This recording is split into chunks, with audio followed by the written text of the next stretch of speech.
Hi HR Nation, welcome back to another episode of the HR Leaders Podcast, the show where we explore the future of work with industry experts and HR executives in the world's leading global brands. Super excited about today's episode. We're joined by Melissa Salibi, Chief HR Officer at Kempinski Hotels. How are you? Welcome to the show.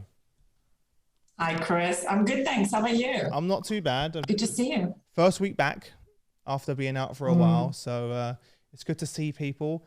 I say see people, but even though it's virtually, I'm still nice to see people as well. But there's nothing worse than any people. Yeah, exactly. There's nothing worse than sitting in the bed sick with COVID and not having any access to anyone as well. So yeah, it's good to see you. And I know for you also have been through a bit of traumatic experience recently, right? Oh gosh, I hurt my ankle, and I was actually telling my mom, who's staying with us at the moment, I'd rather have COVID, and I'm no disrespect to you, but it's like I have to be locked in the house because I have COVID, so I have to be isolated, etc.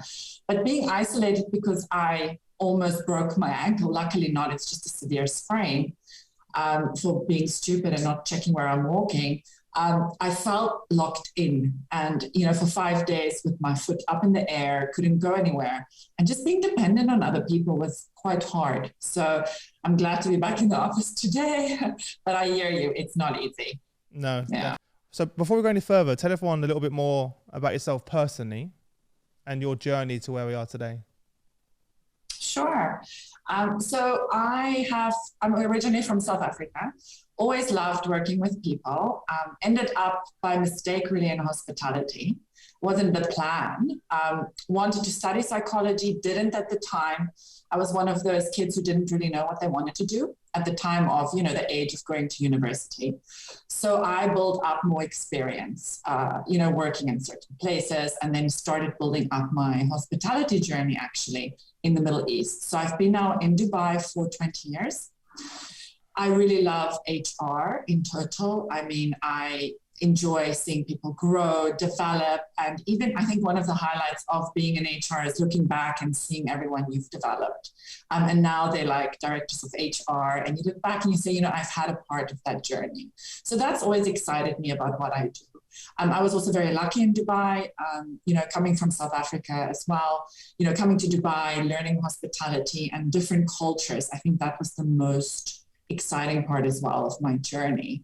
I got the opportunity with Kempinski a few years ago. I'm with them now 6 years, and then the opportunity to step up further and now take care globally for Kempinski. We have over 18,000 people right now.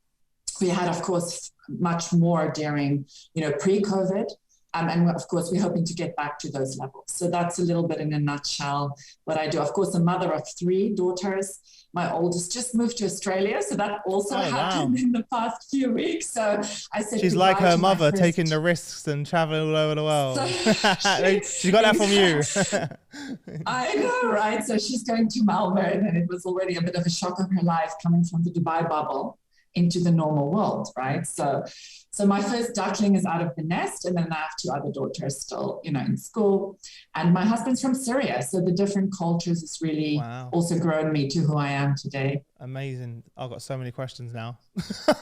After that, but first and foremost, I can barely deal with 1 little girl, so I'm going to be calling you for advice. I can't even imagine 3. Yeah, anytime. Secondly, how do you end up from South Africa to Dubai? Like, how did that happen?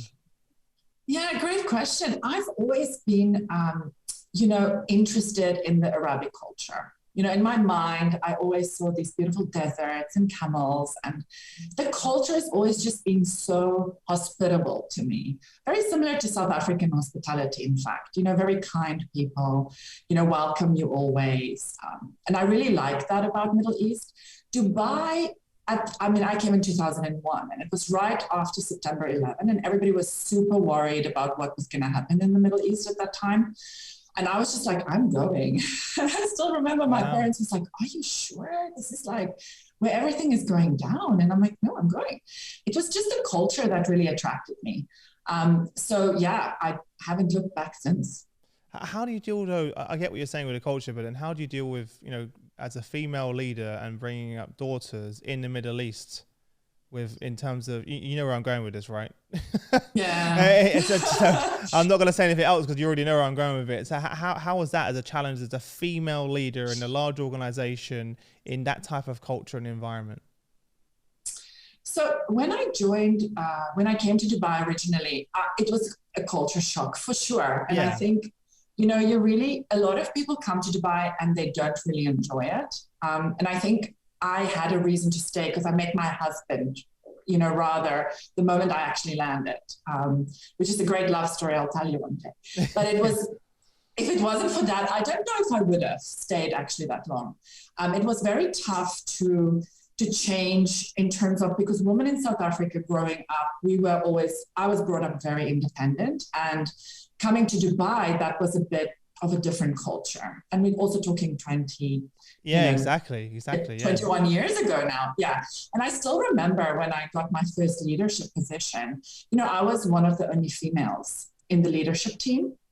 And we're talking, I was a manager level. So it was still lower in the hierarchy, but I was kind of hitting the HR department, 200 employees. And getting used to not being taken seriously was very difficult for me in the beginning. But I also think it's who you work with. You know, I think also the company really sets that culture. And then I was very lucky to get opportunities to grow. But I think initially I really had to, I don't want to say drop my standards, but I had to meet the culture halfway.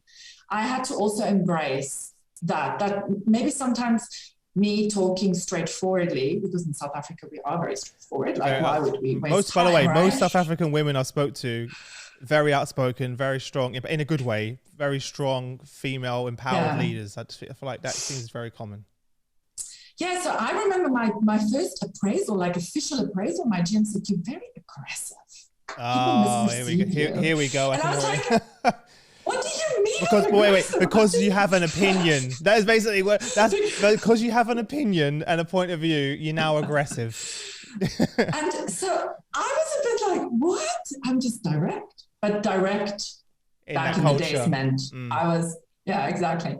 So it took time, but I must say I was very lucky to then later on really worked with leaders and, you know, in companies that evolved and really looked at this diversity factor.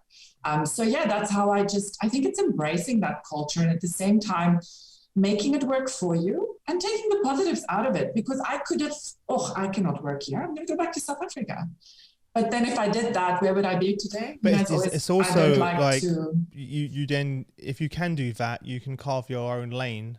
And there would be not many amazing. There's not as many amazing leaders like yourself in that region. Does that make sense as well? Yeah, so you're also in very high demand. Right, and I think you add that to your toolkit. Yes, right, and not many people can say that. Operate in that environment, right? Like many leaders might be very successful in Europe or North America. You throw them into that culture environment, they probably won't survive long. And I know actually I've had many conversations actually with CHROs who have done that actually. And they're like, Chris, it was such a struggle, both personally, professionally. I actually spoke to someone recently who said, I can't raise my kids in this environment, and my young daughters in this environment, which is why I moved back to North America. And I was like, oh, okay. I just I didn't want them to have that struggle of being there as young females, as I thought they'd be a lot more, you know, not easier, but it'd be better to be in North America, for example. Yeah. And I think on that note, we're also very lucky in Dubai, because since then a lot has changed, right? And so many worldly companies have come. So when I now look at my daughters, I think also they look up to us who focused on careers, right? And they see that you can be successful as a woman, no matter what you do or where you are. And I've always tried to teach them those principles. But yeah, it's been a nice, interesting learning journey. And I wouldn't change it for anything in the world, because yes, like we said, it has created me to who I am today. 100%, right? It's what shaped you and given you that resilience and cultural diversity and perspective that what makes you successful in your role, right? Without that, you wouldn't be where you, and you don't know that at the time, right? It doesn't feel that way when you're going through those experiences, but then you look back and you're like, okay, that's what shaped where I am. Totally key, because I think you always say, what would I have told my younger self? And of course, at the time, I'm saying that it was so easy to deal with. It was very hard, and I really struggled. But I think looking back, if only I could have someone say, but it's going to be okay. But yeah, you get stuck in the drama of it, right? Because it causes anxiety. It's very stressful. It's all of those things. But yeah, big picture, it's just keep on going, keep on swimming. Like Dory says. Just keep swimming. Just keep swimming. Yes. That's what my daughter sings when she's in the bath, by the way. She's not going anywhere, but she's in the bath going, just keep swimming. Very simple words, but very true words. It right? is very, very powerful. Yeah. One question I was to ask you, obviously the last 2 years have been very tough, especially for your own industry sector. Couldn't be any more challenging in the industry that you worked within, and I'm sure, like many others, you spent so much time taking care of other people's well-being that sometimes you kind of forget about taking care of yourselves. How have you prioritized your own well-being over the past, I was gonna say 12 months, but it's almost been 2 years, 24 months. I'm losing track of time. Look, it's a very good question, and such a hard question at the same time, because you take on so much as an HR person, period. It doesn't matter which level you are. And I mean, hospitality, of course, was so hardly hit in the beginning of COVID already. And I remember we were not lucky as such, but we had China to go on, because we have quite a few hotels in China. And it was kind of a ripple effect. And then when it reached Europe, we almost kind of knew, what we had to do. So we had to jump in very quickly into saving measures. And because we already saw what worked in China, what can we apply to other, countries. But through that, it just becomes almost survival mode, right? You just simply do it to get it done, because it's crunch time. You haven't got time to think and reflect, right? You've got to execute. There's no time. So if you had to tell me 4 years ago, we would be having this conversation about COVID, all of us would say, what? Never. Nobody saw it coming. But yet it's here. And I think it's taught us so much. I mean, first of all, taking care of ourselves, because HR, I always say this to HR leaders beginning in HR. And I say, listen, you need to remember, HR is such a thankless job. If you expect anybody to come to you and say, hey, wow, thank you so much for what you've done for us, because we work in the background. We're not the forefront runners, showing this is what we're doing for you. Look at what we've done for you. We fought for your bonus. You don't get the sales awards for HR. Yes, they wanted to cut your salary at 50, but I thought it's only 25%. No, they say, oh, my salary is cut by 25%. Not that it would have been maybe worse, right? So it's really background work, thankless job. So that really drains you, because you don't get that motivation or that, thank you that other people would really get in other jobs. So I had to literally force myself, because it's very difficult to say to someone, you need to take care of yourself, and then you falling apart at the seams, right? So it came to a point where I really had to just say, I need to, at the end of the day, I need to put my phone away a bit. Because also the kids was going through a tough time, because suddenly it's homeschooling. Suddenly, they're not seeing their friends anymore. Who do they communicate to? Suddenly you're locked in one house, right? When they did isolation. So it forced all of us to spend family time together, which I think was, for me, such a great advantage.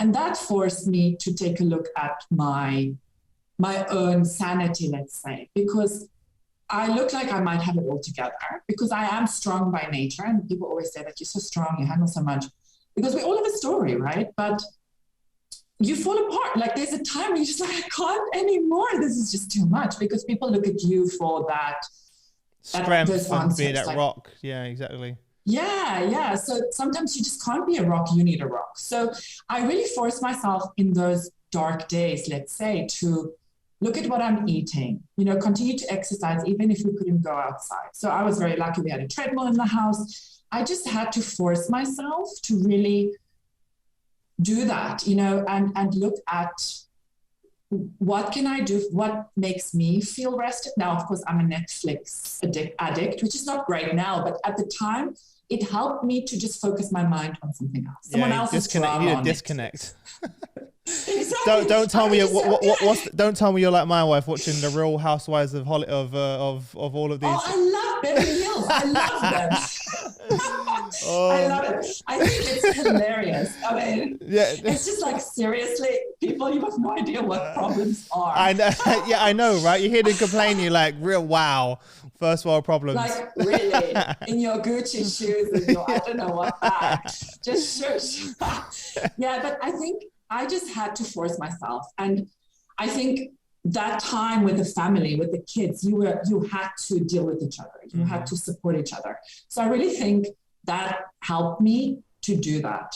You know, and we had HR conferences because I insisted to keep the communications going, because it's so important to say, look, we're here for you. We know that you're struggling. I'm really sorry. You know, some hotels were struggling more than others. Some closed, some didn't. We lost staff in some we could furlough or, you know, put on short time work.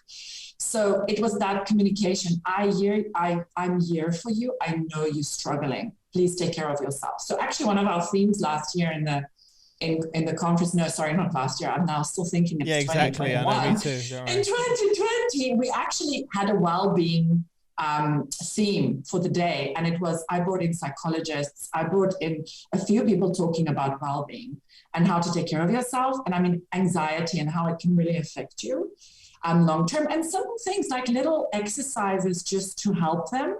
And I mean, because that helped me. Can you give me some examples of some of those exercises? So I don't know if you know about the grounding method, right? It's that 5 things you can see, 4 things you can feel, 3 things you can hear, 2 things you can smell, and then 1 thing you can taste that you just think about. And that immediately makes you... Oh, wow. So you work through that process of those 5. You just work, and it takes very quickly. It's like 2 minutes if you think about it. So when you get so anxious, this is what I do. So when I get so overwhelmed because there's just so much going on, so many balls in the air, I just do that. It takes literally... So walk me through it one more time. Is it the grounding method? It's the grounding method, yeah. So it's 5 things you can see. Mm-hmm. Just think of 5 things you can see. I see Chris, I see my mobile, I see my mouse, whatever. 4 things you can feel. So I'm sitting on a chair, I feel my blouse, I feel, what do I feel? Sticky lips, like whatever. I feel a pain in my sprained ankle. I feel a pain in my broken sprained ankle, which is blue, by the way, totally green and yellow. Oh, lovely. 3 things you can hear, 2 things you can smell, and then 1 thing you can taste. So what happens is you're totally removing yourself from that anxious feeling, because you're focusing on something you're else. Distracting you're diverting yourself. Your attention. Yeah, exactly. Yeah. And honestly, it just gives me time to take a breath. So that has been very helpful for me. I'm going to try that, by the way. I love that. Like I do have to do that. I do, because I suffer from anxiety and panic attacks often. And I've always struggled, and I'm trying my best and doing what I need to do to manage. It kind of never goes away, unfortunately. As well, but box breathing is one for me that really, really helps. Breathe in 5 seconds, hold 5 seconds, breathe out 5 seconds, hold 5 seconds. Oh yes, this is also very useful. And it just calms the heart rate, because you have that initial shot of adrenaline that kicks in. Yeah, that goes away after a while. It kicks in, but whilst your heart's going 1,000,000 miles an hour, because you feel anxious, I do that and it resets me. So that's kind of typically what works for me. Mm-hmm. Or a similar distraction, so not as advanced as what you just said, is I have like a puzzle game on my phone, and I just play this puzzle game, and it just takes my brain away from what I was worried about, and it's just the most not boring. It's just like a little puzzle game, and I just bring it out and I play the little puzzle game, and all of a sudden I kind of distract my brain, and that sort of fear receptor that we have that's built in us by nature, right? Like, Chris, you're not being chased by a tiger in a jungle to kill you. You're fine. So the survival mechanism is there for a reason, but sometimes it's not rational. But I love this. I'm going to try that. I love that. Look, it really works for me, and you can do it wherever you're sitting before a meeting or something. Now, your breathing exercise, I do the 4 one, where you breathe in for 4, hold for 4, breathe out for 4. I do it almost every night. Because the moment I don't know why, when I put my head down on the pillow, it's like, let me look at all of the scenarios that could possibly happen. I am so like and you. It never does. Oh my God. And then you just it's the worst thing to do at night. You can't sleep. I cannot sleep. And then I love my sleep because I need 8 hours to function. Otherwise, let me give you a solution for that. So this is what I got taught to do, because I used to really struggle with that. And then I'll be up all night long just thinking about this. What I was taught, and I can't remember who taught me it years ago, is write all of those things down. So all of those things you're thinking, write them all down before you go to sleep, and then you've put it out there. You've gotten it out on the paper, and then you address it tomorrow. So it's like mentally, I'm like withdrawing them from my brain onto paper. I write a list of all of those things, those concerns, and everything that you're talking about, and I put them on there, and I set them as a task, and then it just lets me go, all right, it's done now. You've put them out there. Yeah, it's like you dealt with it. Yeah. And then the next day, then I go back to it, because otherwise I'm just trying to solve some problems in my head, and then I'm just going, it's a vicious circle. And I'm sitting on my phone doing, like, writing emails and doing, and it just turns into a nightmare of doing that as well. I know, so. I feel you. No, I'm going to try that. Yeah. Honestly. And I think just mindfulness exercises, just deep breaths, some meditation. This is the kind of tips that we've given them. And I felt that helped people just to see that it's real. And if you don't take care of yourself, something's got to give, right? You can't continue. You will get more sick. You will, me too. I mean, you'll fall apart. So I think it's just having that, you have to force yourself to do so, because even when you don't want to, like you said, like after a very long day of work, like for me, my 3 triggers is if I'm not sleeping well, eating well, and exercising, I go in a vicious downward spiral. Because I'm not exercising, I don't eat well. Because I don't eat well, I don't sleep well. And it's just a vicious circle. And then all of a sudden at the time, and at the time you don't realize what's happening, because it's me too. I stress eat, and then you like, oh, I'm upset. Why did I eat all of that now? And then I'm like, oh my goodness. Okay, well, I'm not going to go to the gym because I had already exactly. And you like normalize this in your mind, and then you just like, seriously, what? Yeah, I tell you, it's just a mental struggle. So what I do is go on. Everybody goes through it. 100%. And that's what I think was so important for me during COVID. And if you think about anxiety and about well-being and about mental health, it became so apparent during COVID. But it existed before COVID. Of course, all of a sudden we're talking about deal with it. Yeah. We just didn't have to deal with it. And that is why I think, and that's for me another positive thing, time with the family. But COVID also brought us to deal with those elephants in the room that nobody wanted to, 100%. But everybody is dealing with internally and struggling with. So I think it was necessary. It can no longer be ignored. And there was a shared, because we all went through this shared experience together. For the first time, everyone felt that way. Everyone felt uncertainty. Everyone felt the stresses of being locked in the house with your wife and kids going crazy. Everyone felt the strain of the fact that they couldn't see loved ones. Right? So there was this, and I think another part of it, which I'd love to hear your thoughts on, was it then became what it meant to be a manager and a leader really shifted. In the sense of, for the first time as the leaders, we were having conversations around well-being and checking in and how are you, but not just how are you just to say how are you, but how are you really as well. Yes. What are some of the best questions that you think will be, are good for managers to ask their colleagues in terms of to get that feedback, because it can be a tough conversation, right? To open that door. Yeah, I think, that's exactly it. It's such a simple question, how are you? But are we prepared for the answer? Exactly. Right? And it's like, are you listening to listen? And I had this conversation with someone the other day. You need to listen to, it's not just understand, but you need to really listen. Because even if sometimes someone say, oh yeah, I'm great, but you can see they're crumbling. And then is it going to be, okay, well, he said he's fine, I'm going to deal with it? Or you're going to say, but listen, I'm here for you. So if you're really not okay, or if you really want to speak to someone, I'm here. And I think this is so key, is that you can say, how are you? But you need to be prepared to deal with that answer and to make them feel that they are listened to and heard, right? Mm-hmm. Otherwise, it's, why are you wasting your time? So I think it's that key, and it's a simple question. How are you? How are you doing? How's work? And so we did a few things, actually, as a company, just simple conversations, cappuccino hour introduced, where you just say, you're not allowed to talk about work. I want to know about you. And we made it fun. You know, we just basically said, look, when was your last favorite holiday? What did you enjoy about it? And it was cool because we actually we got to know people, but at the same time, it was like a sales, like a thing, like where should we go next on holiday? So it was also creating a bit of an engaging spirit. And I think we partner with Gallup. So we actually ask people feedback during those times, which I think was a very important topic. And I remember at the time, we wanted to know how people are. We wanted to ask them the questions. Everybody was like, oh, we can't do a survey. It's going to be terrible results. And I was like, but don't you think we should do that? That's the most crazy response. So you're saying during the time when people... Response. I know what you're saying. If you think about it, right? Because people... I know. But it's terrible. They lost their jobs. They got salary cuts. It's the time they need you most, though. It's the time they need you most. So that was me, Chris. I was you in that conversation. And I was like, we have to get feedback. So we did a poll survey.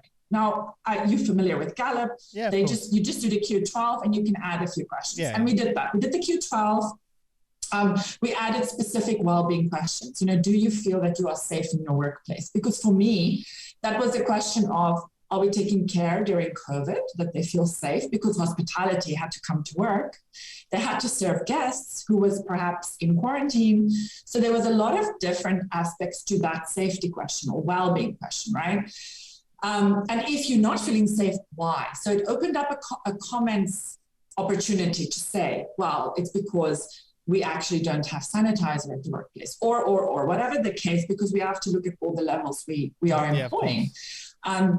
And I said, but guys, we have to be courageous. We have to, courageous leadership. You have to sometimes ask the questions that you know you're going to get maybe tough feedback from. But so I insisted, I of course got this, and we got the best score we ever have since we launched engagement as a tool. And they were all shocked. Now, of course, it's a pulse survey. It's based on the Q12, but even this was repeated last year where we did the full survey and we scored very high results, very similar to our pulse survey. So it's like, we are doing something right. So I, of course, I was like, I told you so. It's one of those. Yeah, but it's also the fact that you're continuously asking people what they think is also contributing to that, because they're like, oh, they care. Yes, exactly. So and if we didn't, yes, they don't use that. Oh, can you imagine? 100%. Yes, it would have been. But so honestly, looking back, I think it's just very simple questions, right? I mean, Gallup is known for the work behind the questions and why we ask those questions. But honestly, we saw, in fact, the credibility of those questions, but also the correlation between guest feedback, quality, just the fact that our people were actually engaged on property because we're asking about their well-being. And, there was a lot of other things. So it's not just the questions, but it's that conversation starter of what did you learn the most, though? What was your biggest key takeaways that you and the team were like, okay, these are the key messages. This is what we're now going to execute on. Because sometimes you can't focus on everything. We can't solve every single one. No, you can't solve everything.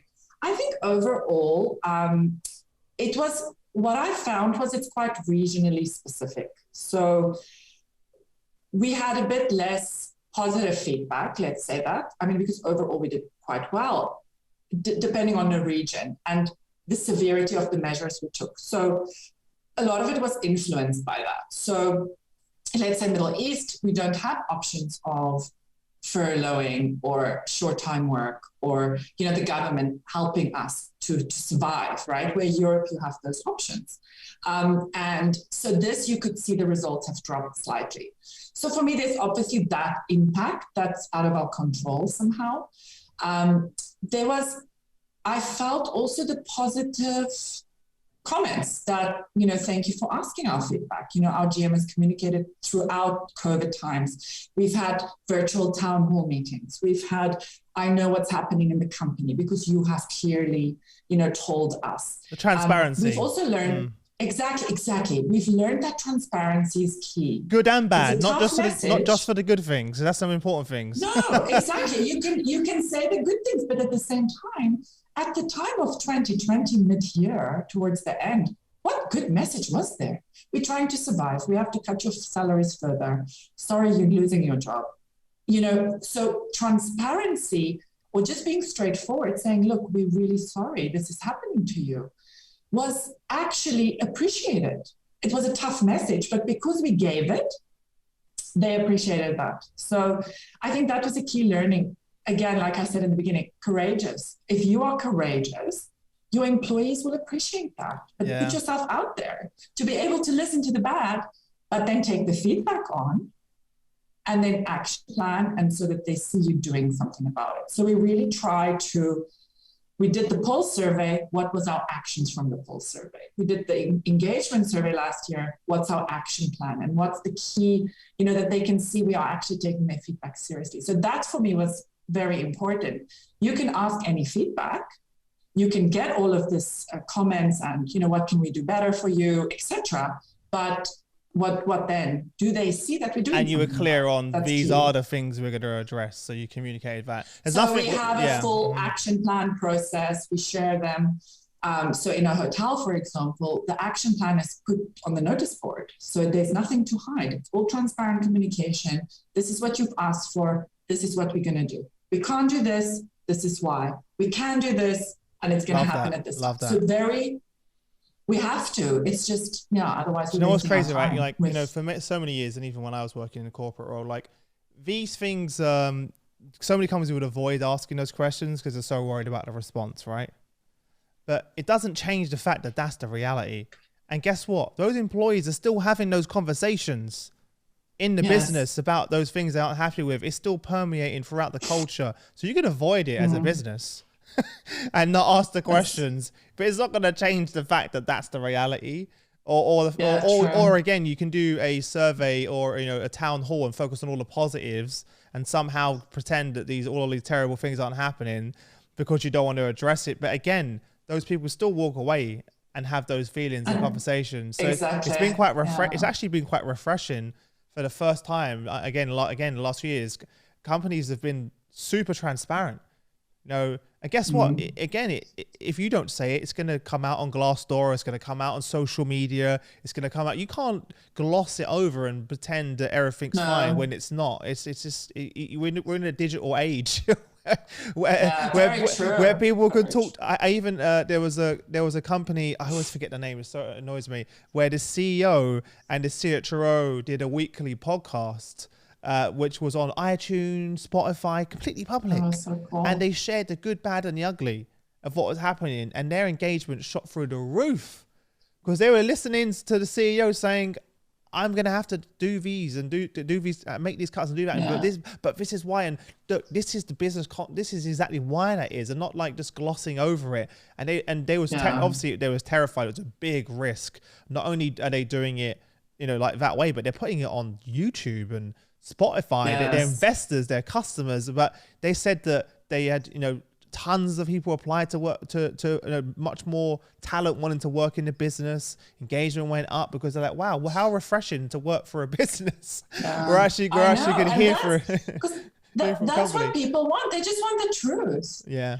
And I think, and it's so easy to do, right? But we hide behind that for some reason. And we're so lucky to be where we are. I mean, I'm also very lucky with our company. We had that straightforward approach. And what's one more of my favorite questions? I always like to ask that at the beginning of the year. So I always do this to either the HR population or, managers, leadership. And we say, stop, start, continue. What do you want us to stop doing? What do you want us to start doing? And what should we continue doing? And that opens up so much. Like I do that a lot for the HR strategy that we've set for the company. What doesn't work for you? Because if we set a strategy on a corporate level and it's not working for our properties or the business units that we should be supporting, why are we wasting our time? We're setting so much time in the strategy, getting, companies to support us with that. Ask them what they need. Sometimes we do it for the sake of it, right? You need to make it some. Exactly. Yeah, well, like, why'd you do that? Because that's just the way we've always done it. Exactly. Okay. Yes. but is that the right thing? No. I think there's a better way, but that's just the policy, or that drives me crazy. Do you know what? It's funny. As a startup, right, starting this company, I realized, oh my God, I don't have any playbook. I can do whatever I want. And it was so freeing to be like, what because you're in a large business, you're always constrained by tradition, by, red tape, by just, this is just how things work. It doesn't mean that has to be the way. As well. Yeah. I love that. I'm going to add that. So you said stop, start, continue. Is that right? Yeah. Stop, start, continue. Yeah. Stop, start, continue. And I like to challenge that, because I always think we have to always ask ourselves, what can we do better? And I think this is a bit of a trait of mine. Like, I like to always say, okay, we've done this now. So now my problem is going to be with engagement this year, because I've done such a great score. I want a better score this year.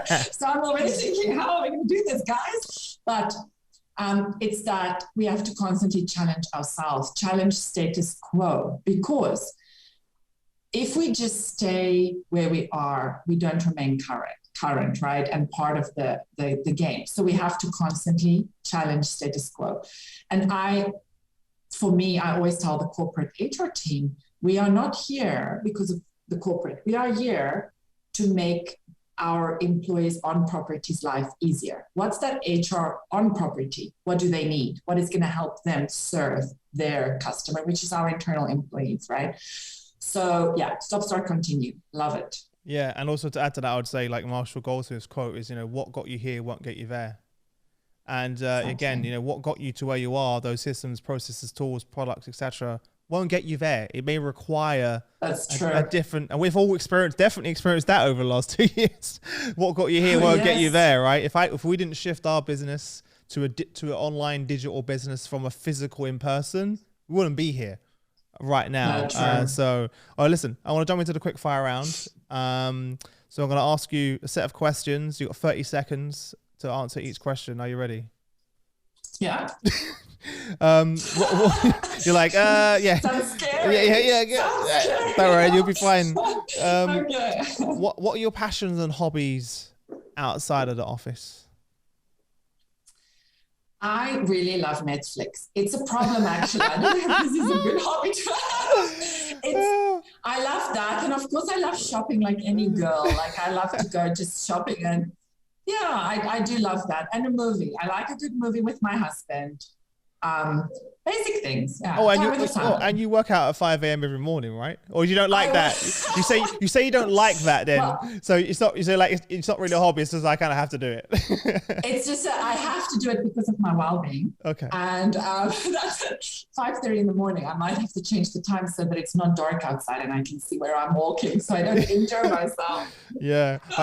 What's the favorite Netflix show? Go on. What you binging right now? So I just finished, oh my God, what was it? It was so scary. I have to tell you, I was like watching it last night. I can tell you, what was it? What was it? It's a Spanish show. How do you see what you've watched? Clickbait was so interesting. Yeah. Did you watch that? Yeah, definitely watched that one. It's all these, the guy from UK, Harlan Coben. Okay.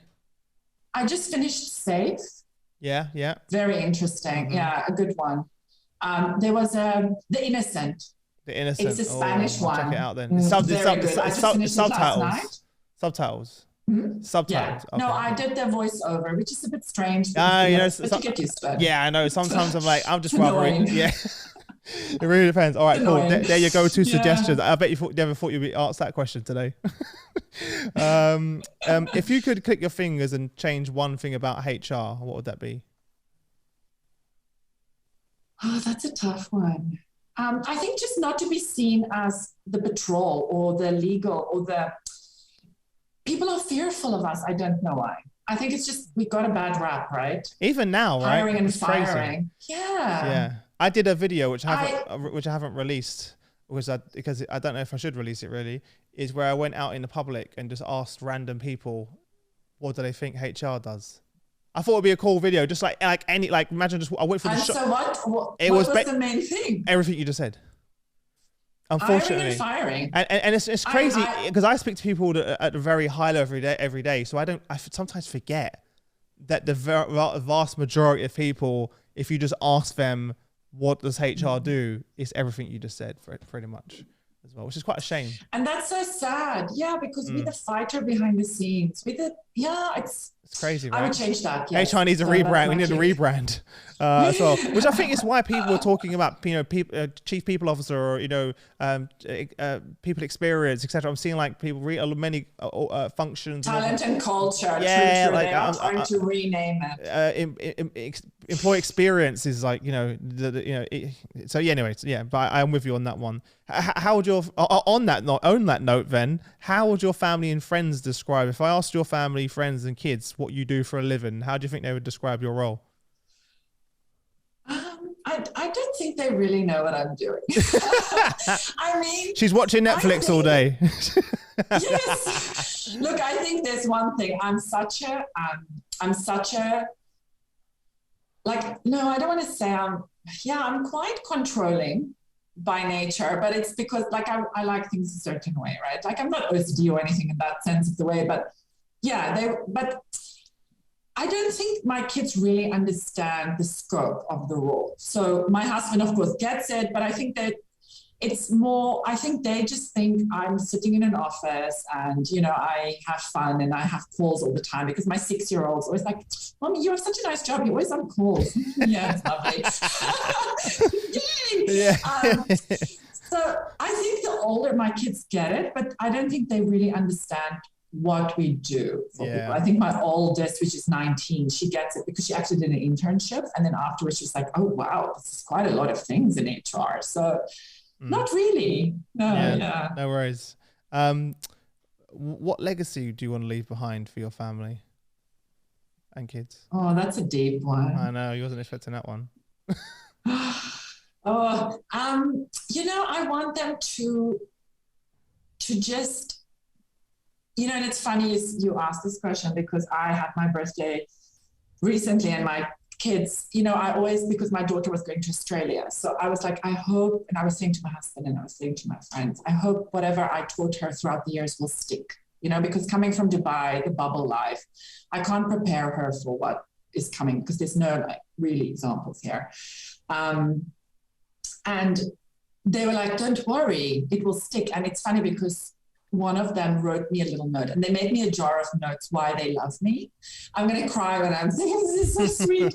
And so one of my kids wrote there, you have shown us that you can juggle many things. You have a family, always make sure we're okay.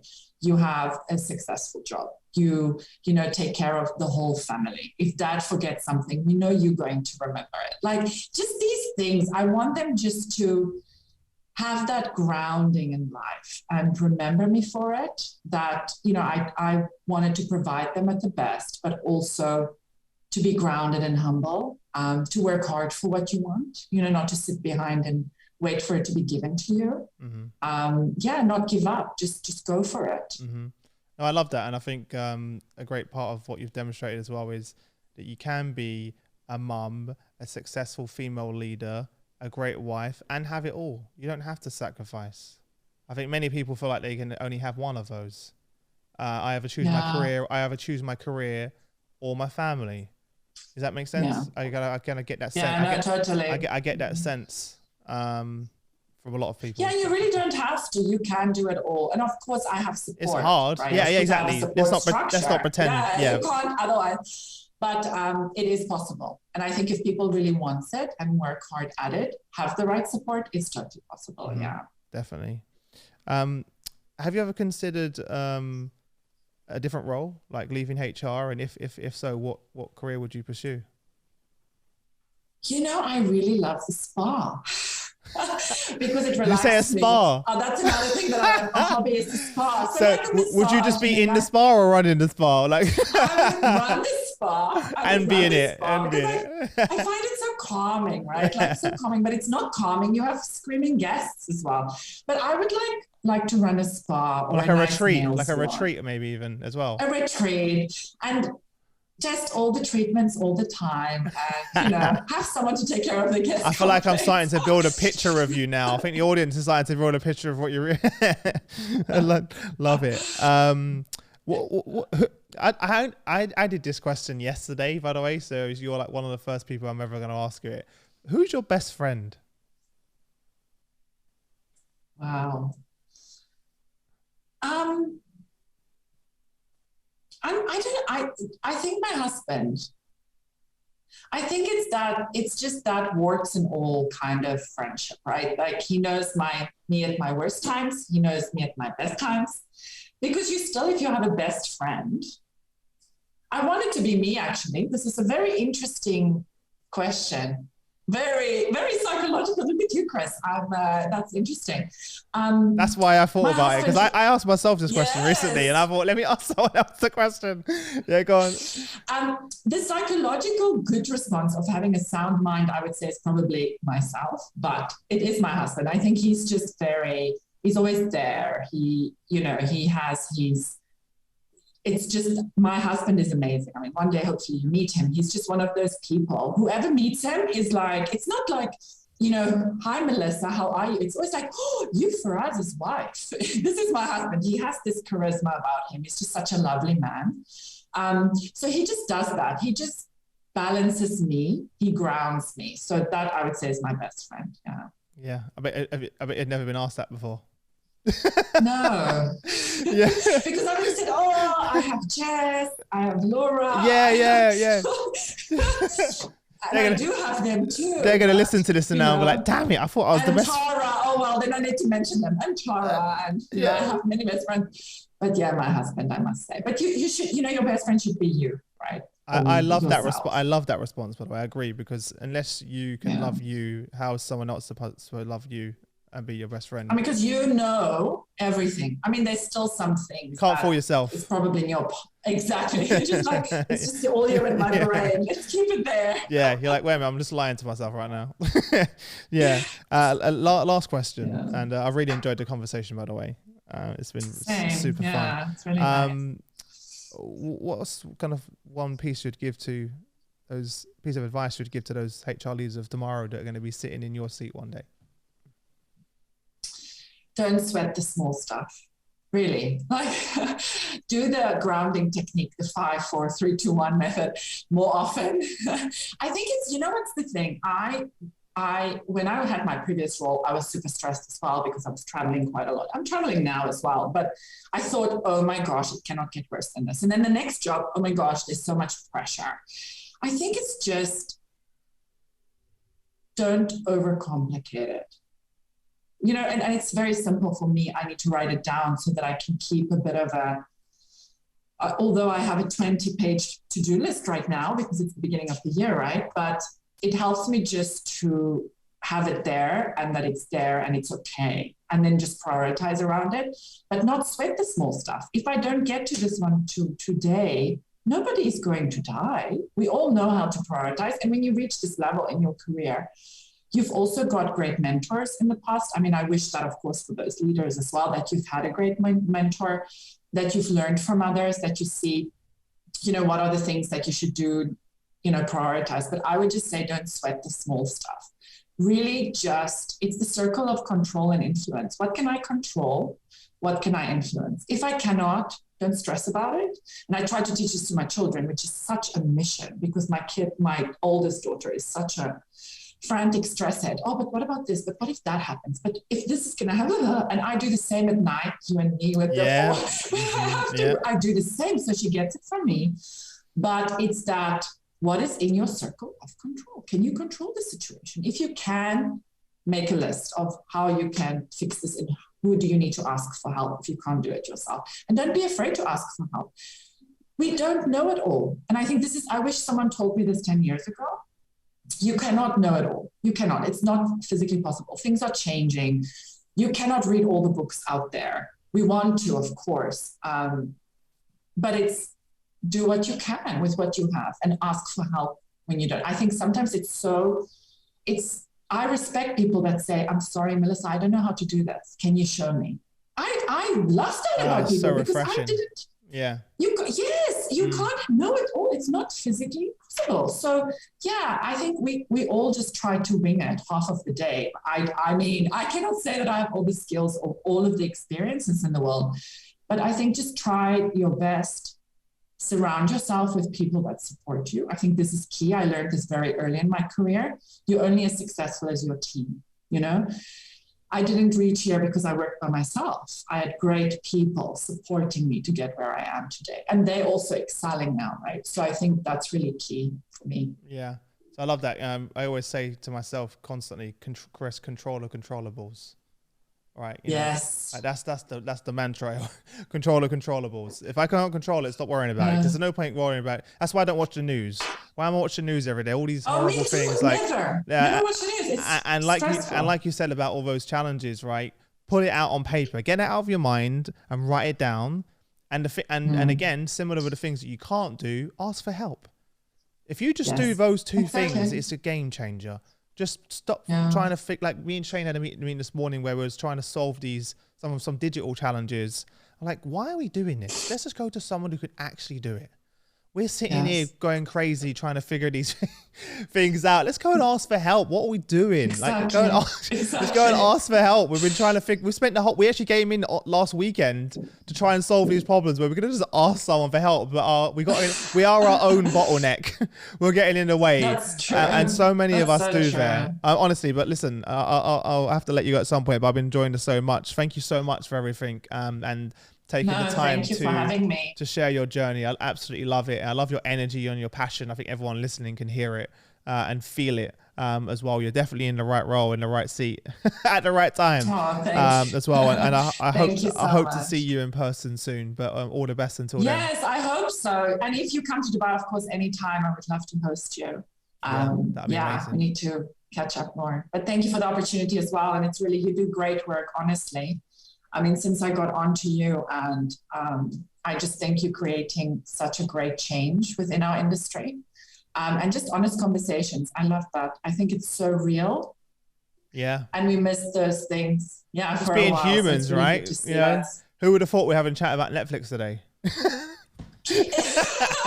that's what I always say, keep the human human resources. Exactly. No worries. Thank you so much. Exactly. Thanks, Chris. You take care.